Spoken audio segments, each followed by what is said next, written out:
Изгоря родната къща на Илия Минев в септември. Според полицията пожарът е причинен от психически нестабилен клошар, който си запалил огън в една от стаите. Въпреки бързата намеса на пожарникарите, от къщата сега са останали само стените. Истината е, че къщата беше безстопанствена и се рушеше от дълги години. Сега огънят я довърши, сякаш за да доизтрие спомена за един човек, за когото и приживе мнозина не искаха да се сещат. Мнозина знаят, но повечето не.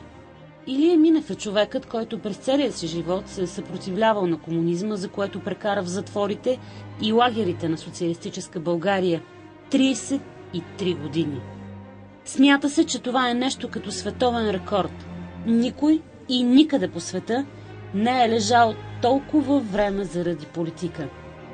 Сега, когато изгоря къщата му, малцината издания, които съобщиха за този факт, писаха, че той е бил дисидент. Не, той не беше дисидент. Дисидент, например, беше Чавдар Кюранов, който се стремеше да бъде по-своему честен, но никога не стигна до отрицание на комунизма. Същият този Чавдар Кюранов не позволи на Илия Минев да говори на митинг на СДС в първите месеци след 10 ноември 1989 година.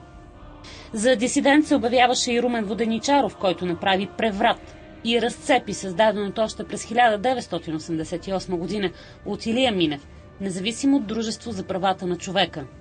А след това се врътна и се прегърна с комунистите. И колко още дисиденти.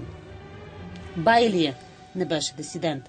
Той беше антикомунист и никога не се примири с комунизма, дори и когато изглеждаше, че той формално си отива. Затова и не го пуснаха в голямата политика. Тя се правеше от такива, дето громяха комунизма с статии в работническо дело. Бедните. Те така и няма да разберат, че голямата политика не е да направиш големи пари, а да отстоиш идеите си, себе си, с цената на саможертва, на мъчение и лишения, с цената на всичко.